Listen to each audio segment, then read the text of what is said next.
ساحل کی طرف جاتی ہوئی مرکزی شاہراہ جو عام حالات میں کسی جوان بیوہ کی اجڑی مانگ کی طرح بے رنگ و سنسان پڑی رہتی تھی، اس وقت شہر کے امیر چند بگڑی ہوئی اولادوں کی خود مستیوں کی اماجگاہ بنی ہوئی تھی۔ فضا میں اسپورٹس کاروں اور ہیوی بائکس کی چنگاڑتی آوازوں نے ایک ہلچل سا طوفان برپا کیا ہوا تھا۔ معاملہ شہر سے ویران ساحل پٹی کی ریس کا تھا۔ ہم میں سے کوئی بھی یہ ریس ہارنا نہیں چاہتا تھا۔ سب سے آگے صوبے کے ہوم سیکرٹری کے لاڈلے صاحبزادے وقار یعنی وکی کی مرسڈیز کی اسپورٹس کار تھی۔ اس کے بعد ملک کے معروف صنعت کار بختیار احمد کی اکلوتی اولاد ساحر یعنی میری منی جاگور تھی، اور میرے پیچھے صوبائی وزیر مالیات کا بگڑا شہزادہ کاشف اپنی دوست کے ساتھ ہیوی بائک پر فراٹے بھرتا ہوا مختلف گاڑیوں کے درمیان لہراتا اور اپنا رستہ بناتے ہوئے صرف چند انچ کے فاصلے سے میری گاڑی کے بمپر کو تقریباً چھوتا چلا آ رہا تھا۔ باقی دوست اس کی ذرا فاصلے پر تھے۔ لوگ ہمیں دور سے ہی دیکھ کر سرسیما ہو کر ادھر ادھر اچھل کر اپنی جان بچانے کے لیے بھاگ رہے تھے۔ وکی نے سڑک پار کرتے ہوئے ایک ٹھیلے کو ہلکا سا چھو لیا۔ ٹھیلے والا ایک جانب کو کودا، اس کے ٹھیلے سے ناریل فضا میں یوں اچھلے جیسے کسی شریر بچے نے یکدم فضا میں بہت سی خاکستری غبارے چھوڑ دیے ہوں۔ ان میں سے ایک ناریل کسی گرینیڈ کی طرح میری کار کی ونڈ اسکرین سے ٹکرایا۔ وہ شیشے پر اگلے ہی لمحے مکڑی کے جالے کی جیسے رگیں ابھر آئیں۔ میرے ساتھ گاڑی میں بیٹھی گورنر کی بھتیجی اور میری بہترین دوست اینی زور سے چلائی، وہ اس کے منہ سے انگریزی گالیوں کے مغافلت کی ایک طوفان وکی کی شان میں ابل پڑا۔ میرے پیچھے آتے ہوئے کاشف کی 150 کی سپیڈ سے دوڑتی ہوئی بائک کا پہیہ ناریل کے اوپر چڑھ گیا اور بائک فضا میں یوں اچھلی جیسے کسی توپ کا نکلا ہوا گولا۔ لیکن کاشف نے اپنے حواس قابو میں رکھے اور بائک کو زمین پر لگتے ہی ایک جانب کو جھکا اور الٹنے سے بچا لیا۔ البتہ اس کے پیچھے آتے ہوئے 2 موٹر سائیکل سوار خود کو بچا نہیں پائے۔ سڑک پر دور تک ان کی بائکس کی پھسلنے کی آوازیں اور اسکریچے کی گونجتی آوازیں سنائی دیتی رہیں۔ شاید ریس میں شامل ایک آدھ کار بھی پھسلی، لیکن میں مڑ کر دیکھ نہیں پایا کیونکہ اس وقت میری ساری توجہ آگے سڑک پر دوڑتی وکی کی مرسڈیز پر تھی۔ وہ جانتا تھا کہ اب ساحل پٹی صرف چند کلومیٹر کے فاصلے پر رہ گئی ہے، لہٰذا وہ اپنی گاڑی کو سڑک پر دونوں جانب لہراتے ہوئے آگے بڑھ رہا تھا تاکہ میری گاڑی کو آگے نکلنے کو کوئی رستہ نہ مل سکے۔ کاشف گاڑی کی کھڑکی سے ہاتھ نکال کر مجھے اشتعال دلانے کے لیے مختلف اشارے بھی کر رہا تھا، اور اس عمل سے اس کے ساتھ والی سیٹ پر بیٹھی اس کی ولیت کی پلٹ کزن ٹیٹا بھی برابر کا ساتھ دے رہی تھی، جو اینی کو مزید مشتعل کرنے کا باعث بن رہا تھا۔ آخری 10 کلومیٹر کا بورڈ دیکھتے ہی اینی نے مایوسی سے سر ہلایا۔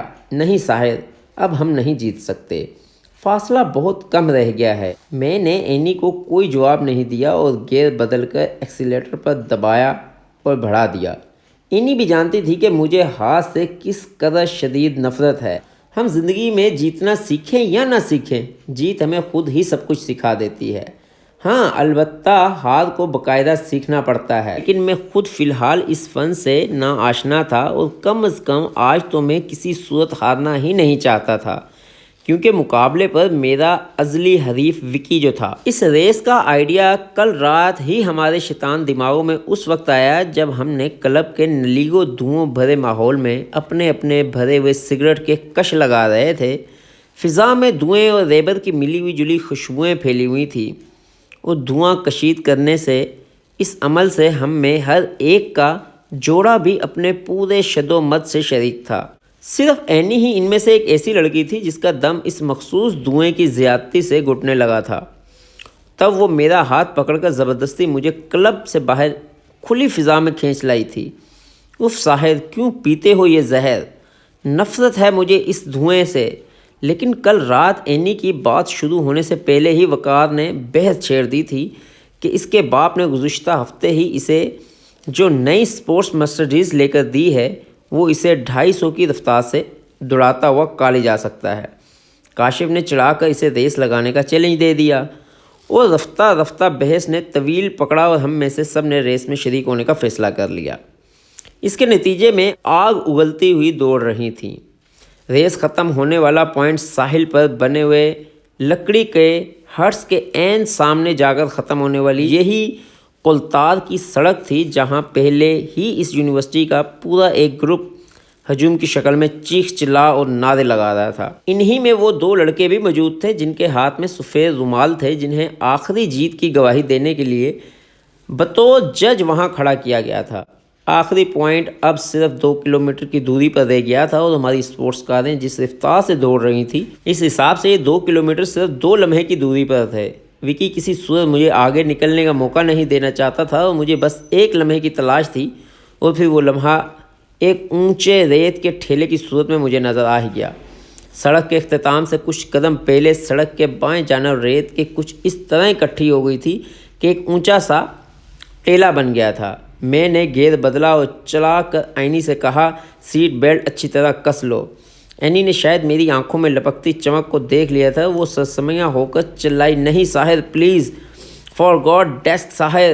لیکن اینی کے چیخ اس کے گلے میں ہی گھٹ کر رہ گئی اور میری جگوا ریت کی ٹھیلے پر یوں چڑھی جیسے کوئی گلائڈر اونچی اڑان اڑنے سے پہلے کسی اونچے پہاڑ کی چوٹی پر بنی چٹان پر دوڑتا ہے، اور اگلے ہی لمحے میری گاڑی بھی کسی شاہین کی فضا میں تیرتی ہوئی اختیار سے اختتامی حد پر لگے ہوئے سرخ جھنڈے کو کراس کر گئی۔ فضا میں تیرتے ہوئے میری نظر نیچے 2 فٹ پیچھے آتی مرسیڈیز پر وکی پر پڑی، جس نے جھنجھلاہٹ سے اپنا سر زور سے اسٹیئرنگ پر دے مارا تھا۔ میری جگورا ایک زوردار آواز شدید جھٹکے کے ساتھ نیچے ریتلے ساحل سے ٹکرائی۔ اگلے دونوں ٹائر زوردار دھماکے کے ساتھ برسٹ ہو گئے۔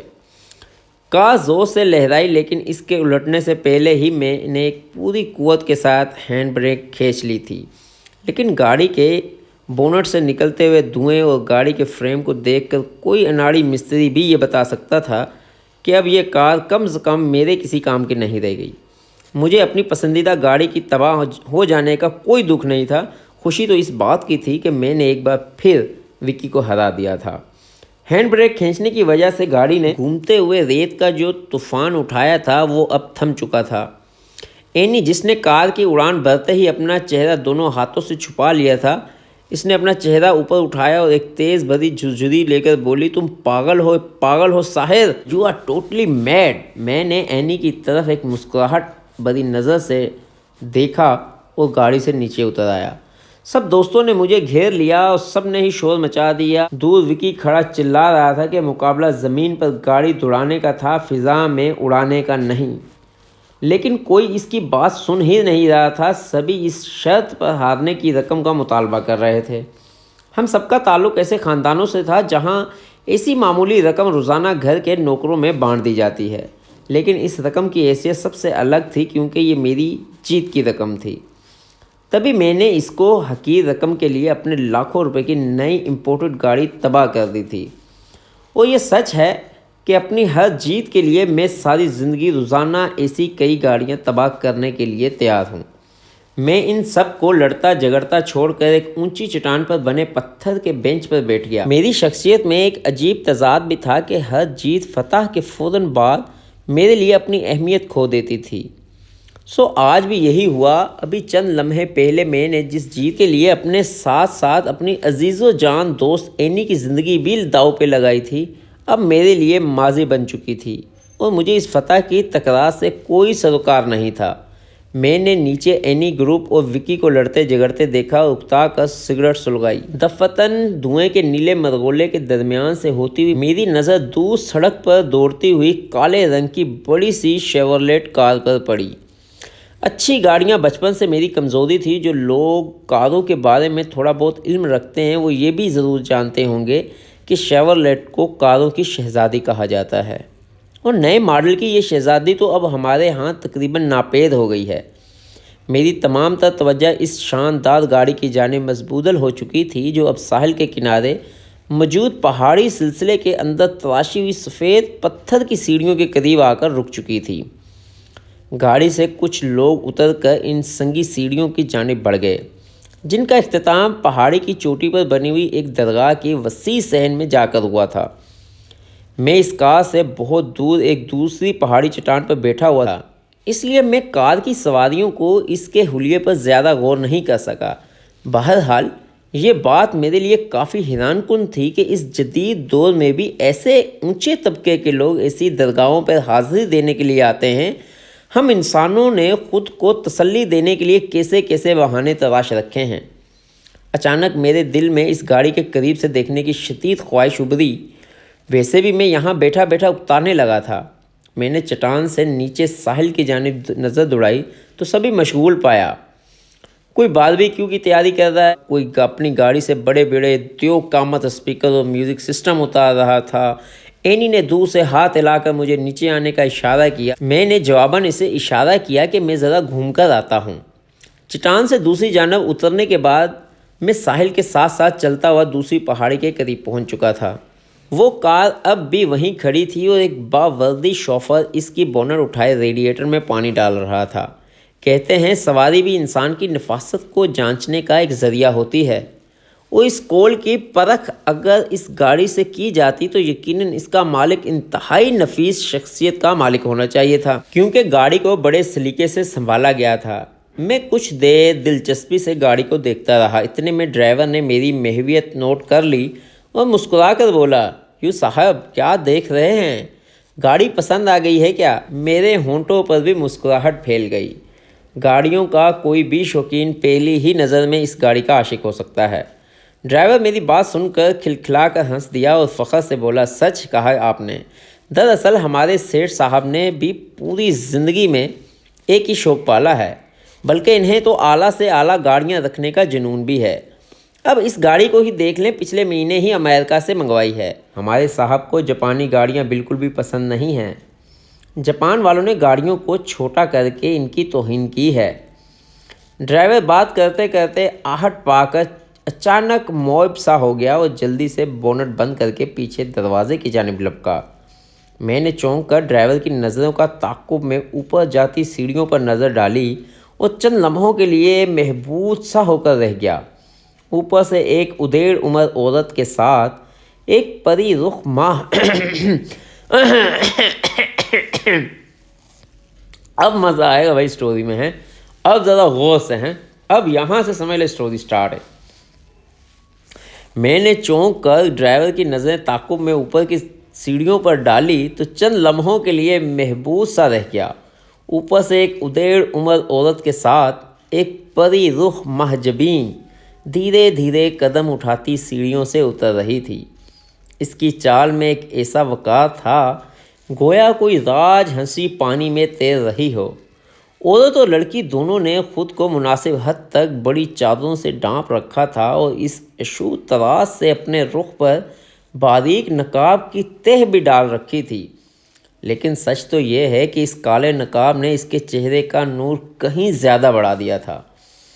ایسا نہیں تھا کہ میں نے اس سے پہلے حسن سے آشنا نہیں تھا، لیکن کچھ چہرے ایسے بھی ہوتے ہیں جو حسن اور معصومیت کی نئی تعریف اور نئے معنی دے جاتے ہیں۔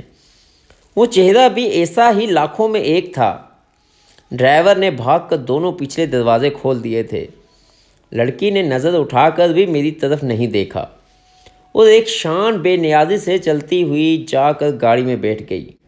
ڈرائیور نے جلدی سے گاڑی کے دروازے بند کر دیے اور گاڑی ایک جھٹکے سے آگے بڑھ گئی۔ تبھی مجھے ایک جھٹکا سا لگا ہو اور میں اپنے حواس میں واپس آ گیا، لیکن تب تک کافی دور جا چکی تھی۔ مجھے خود پر شدید غصہ آیا۔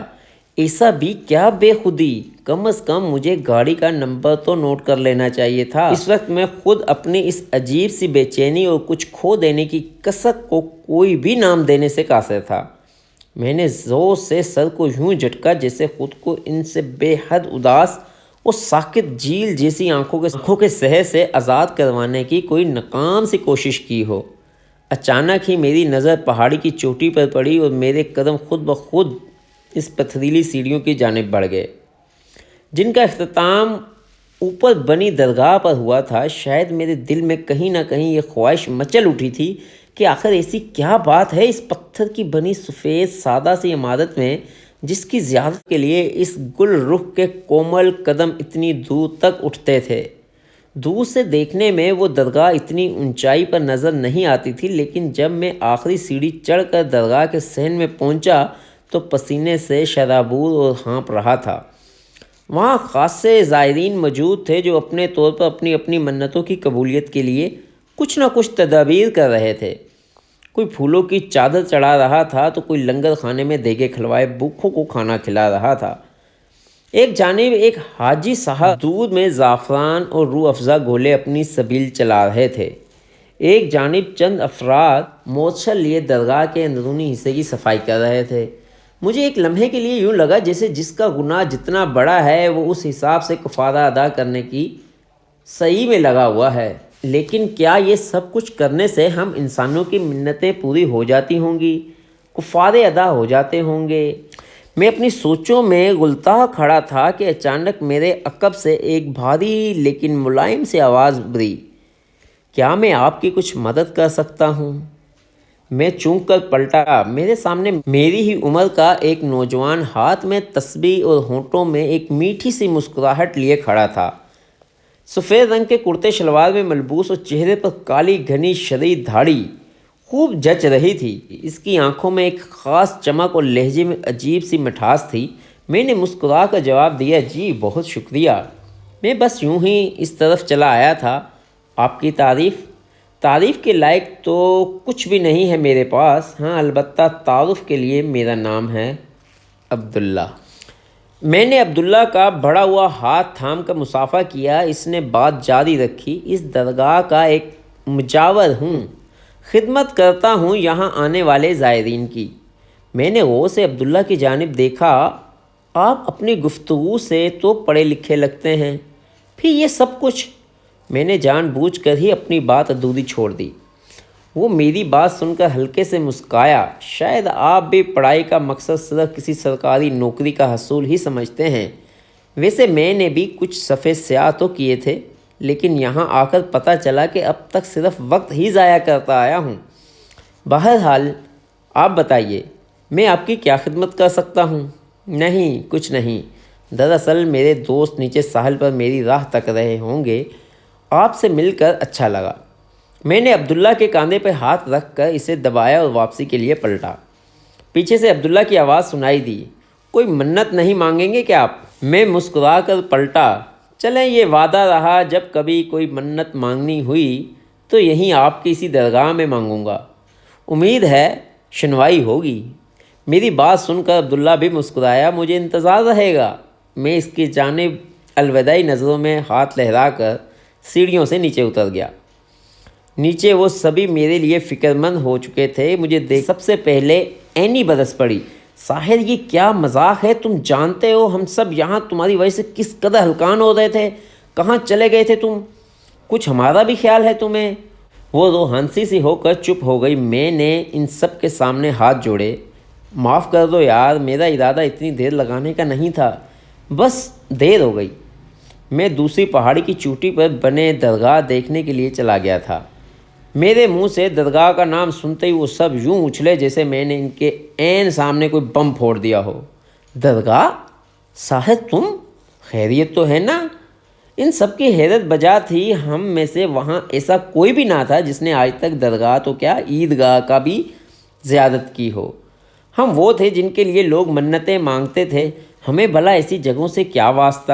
ہم تو خود اس منت کے طور پہ اس دنیا میں وارد ہوئے تھے، جنہیں بن مانگے ہی اس جہاں میں سب کچھ میسر تھا، پھر ہمیں کیا ضرورت تھی ان درگاہوں اور مسجدوں میں جانے کی؟ میں نے جرمانے کی صورت میں اسی رات سب کو ہالیڈے ان ڈنر کی دعوت دی، تب جا کر ان لوگوں کا غصہ ٹھنڈا ہوا۔ لیکن اینی ابھی بھی روٹھی ہوئی تھی۔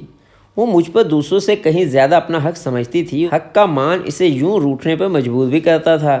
اینی کی یہ خاموشی واپسی پر بھی تمام راستے برقرار رہی، لیکن میں جانتا تھا کہ حسب معمول آدھی رات کے مجھے فون کیے بنا اسے نیند بھی نہیں آئے گی۔ لیکن اس رات تھکن کی وجہ سے میں کس قدر گہری نیند میں تھا کہ نہ جانے کتنی گھنٹیوں کے بعد فون اٹھایا۔ دوسری جانب سے اینی پریشان اور کس قدر جھنجھلائی ہوئی آواز ابھری، اتنی دیر کیوں لگا دی فون اٹھانے میں؟ اس کے جھنجھلاہٹ پر مجھے ہنسی آ گئی۔ ابھی چند گھنٹے پہلے ہی تو تم نے درجنوں لوگوں کی موجودگی میں مجھ سے یہ عہد کیا تھا کہ اب آئندہ تم مجھے کبھی بھی بات نہیں کرو گی۔ تم جانتے ہو نا کہ تم سے بات کیے بنا میں نہیں رہ پاؤں گی، اسی لیے اتنا اکڑتے ہو۔ یار میری کیا مجال کہ میں گورنر صاحب کی اکلوتی بھتیجی کے سامنے ذرا سی بھی اکڑ دکھانے کی جرات کر سکوں۔ مجھے جیل جانے کا کوئی شوق نہیں۔ مذاق مت کرو ساحر، میں بے حد سنجیدہ ہوں۔ میں سیدھا ہو کر بیٹھ گیا۔ اچھا بولو کیا چاہتی ہو؟ دوسری جانب سے اینی کی شرارت بھری آواز ابھری۔ تمہیں؟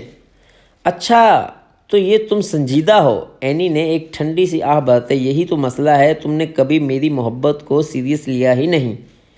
اینی پر ایسے دورے مہینے میں ایک آدھ بار ضرور پڑتے تھے اور لگتا تھا کہ آج کی رات پھر انہی راتوں میں سے ایک تھی جب ہماری زوردار بحث ہونے والی تھی، لیکن آج میں اس بحث کے موڈ میں بالکل نہیں تھا۔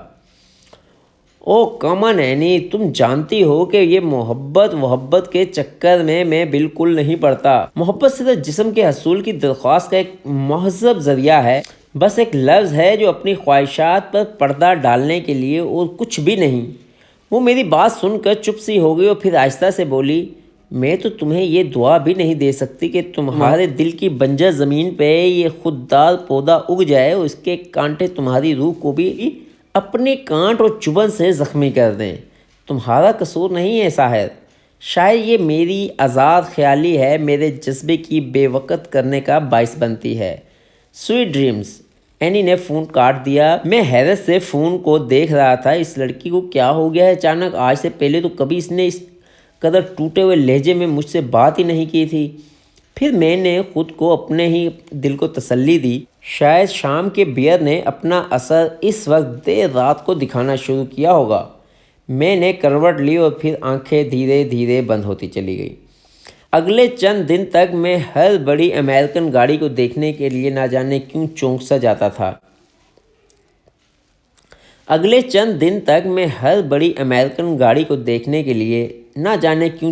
جاتا تھا اور میری نظریں دور تک اس گاڑی کو پیچھا کرتی تھی، لیکن مجھے وہ بڑی شیورلیٹ دوبارہ نظر نہیں آئی۔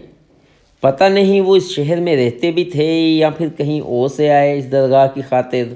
میں خود بھی نہیں جانتا تھا کہ میری اس بے چینی کی اصل وجہ کیا تھی۔ اور پھر سب سے پہلے کاشف نے میری یہ کار یاترا محسوس کر لی اور چوتھے دن اس نے مجھ سے آخر پوچھ ہی لیا، کیا بات ہے یار، آج کل ہر بڑی امریکن گاڑی کو دیکھ کر تم اس کے پیچھے ہی کیوں پڑ جاتے ہو؟ میں نے اس روز درگاہ پر ہونے والی تمام واردات اسے تفصیل سے سنا دی۔ او ہو، تو یہ بات ہے، اب سمجھا۔ میرے یار دراصل گاڑی نہیں بلکہ گاڑی والی کی تلاش میں سرگرداں ہیں۔ یار کسی کو تو بخش دیا کرو۔ جو حلیہ تم نے اس لڑکی کا ابھی بیان کیا ہے، اس سے ایک بات تو کنفرم ہے کہ she is not your type. Oh shut up یار، ایسی کوئی بات نہیں، مجھے صرف ایک تجسس ہے کہ آخر اس شہر میں ایسی کون سی فیملی ہے جو میری طرح گاڑیوں کا شوق رکھتی ہے، لیکن میں اس سے واقف نہیں ہوں۔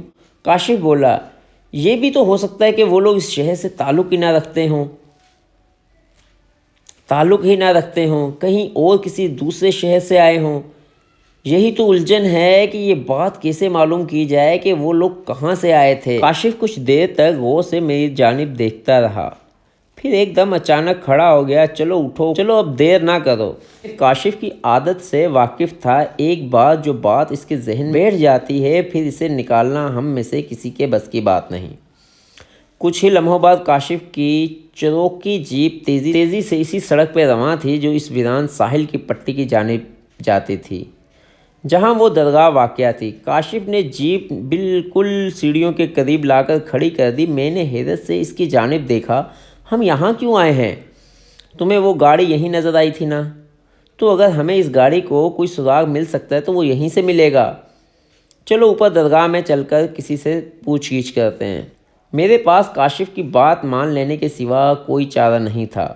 ہم دونوں تیزی سے سیڑھیاں پھلانگتے ہوئے درگاہ کے صحن تک جا پہنچے۔ باہر بیٹھے ایک مجاور نے ہمیں جوتے اتارنے کا اشارہ کیا۔ جوتے اتارتے ہوئے میں کچھ یاد کر کے چونک سا گیا کہ اس روز بھیڑ کی وجہ سے شاید اس دروازے پر بیٹھے مجاور کی مجھ پر نظر نہیں پڑی تھی، لہٰذا میں جوتوں سمیت ہی درگاہ کے صحن میں داخل ہو گیا تھا۔ مجھے تو ان آداب کا کچھ پتہ ہی نہیں تھا، لیکن عبداللہ کی نظر میرے جوتوں پر ضرور پڑی ہوگی، تو پھر آخر اس نے مجھے جوتے اتارنے کا کیوں اشارہ نہیں دیا؟ میں اس سوچ میں گم کاشف کے پیچھے درگاہ کے صحن میں داخل ہو گیا۔ کاشف نے دھیرے سے میرے کان میں کہا، میں درگاہ کے متولی سے گاڑی کا سراغ لگانے کی کوشش کرتا ہوں، تم یہیں ٹھہرو۔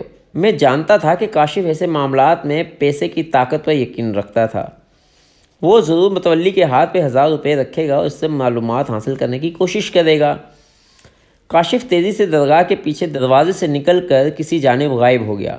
میں نے گہری سانس لی اور پیپل کے پیڑوں کے نیچے رکھے پانی کے گھڑوں کی جانب بڑھ گیا۔ اچانک ہی پیڑوں کے پیچھے سے عبداللہ آتا دکھائی دیا۔ اس کے ہاتھ میں چھوٹا سا فوارہ تھا، شاید وہ پھولوں کو پانی دے رہا تھا، واپس آ رہا تھا۔ ہم دونوں کی نظریں بیک وقت ٹکرائی۔ عبداللہ نے خوش دلی سے میرا استقبال کیا۔ ارے آپ، کیا میں یہ سمجھوں کہ منت مانگنے کا وقت اتنی جلدی آ گیا ہے؟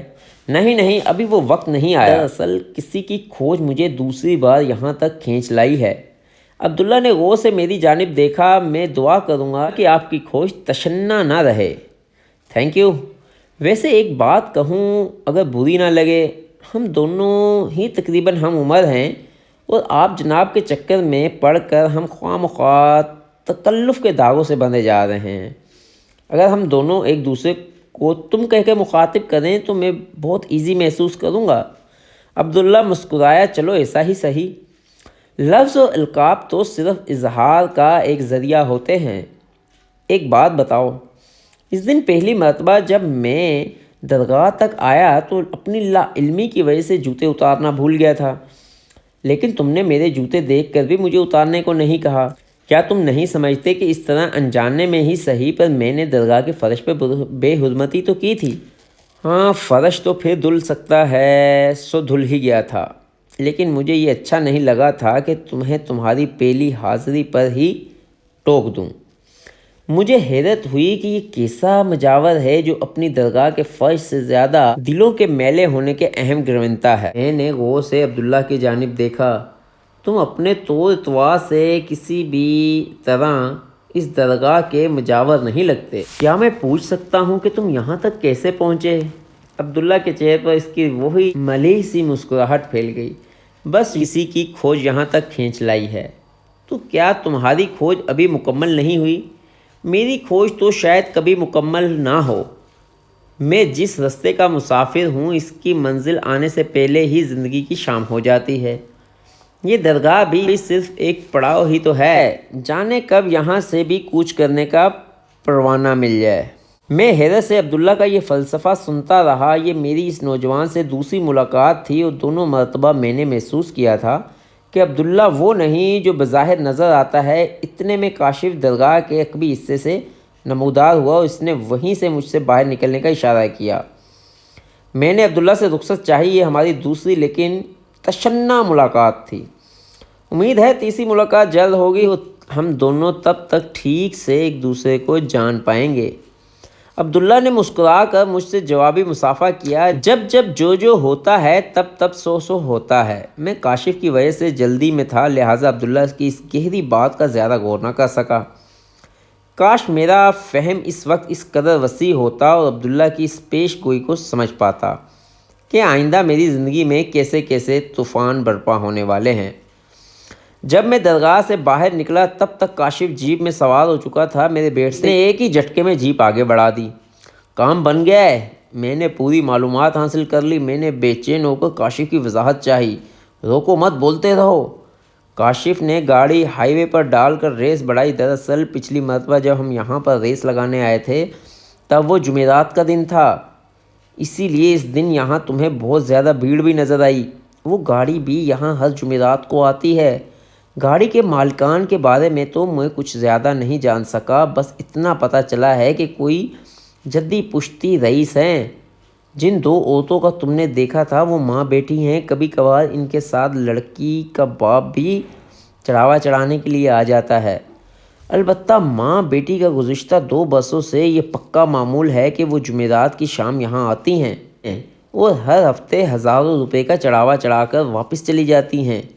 تمہیں یہ سب کچھ کیسے پتہ چلا؟ میرا مطلب ہے کہ جمعرات کی شام آنے والے زائرین کی تعداد تو اچھی خاصی ہوتی ہے، پھر ان کے درمیان ایک خاص خاندان کو یاد رکھنے والا کون ہو سکتا ہے؟ کاشف زور سے ہنسا۔ آپ کو اسی معصومیت پر تو قربان جانے کو جی چاہتا ہے جناب۔ یا چاہے ہر جمعرات سینکڑوں لوگ درگاہ کی زیارت کرتے ہوں، پر ان میں سے کوئی بھی ایسا نہیں ہوگا جو ہر بار ہزاروں روپے کی نذرانہ دیتا ہو۔ اور پھر ان کی گاڑی اور ان کی رکھ رکھاؤ کو تم نے خود نوٹس کیا، ایسے لوگوں کو ہزاروں کی بھیڑ میں بھی ہوں تب بھی انہیں پہچانا جا سکتا ہے۔ اب اپنا زیادہ سر مت کھپاؤ، صرف 2 دن کی بات ہے۔ اس جمعرات کو ہم خود یہاں درگاہ کے دروازے کے قریب ڈیرا لگا لیں گے۔ صرف ایک بار کار کی رجسٹریشن نمبر پتہ چل جائے، پھر اس خاندان کی کھوج لگانا میرے بائیں ہاتھ کا کھیل ہے۔ جسٹ ویٹ میری جان۔ اگلے 2 دن میری زندگی کے شاید سب سے زیادہ بے چین شب و روز تھے، پر وقت کسی طور گزر ہی جاتا، سو یہ 2 دن بھی کٹ ہی گئے۔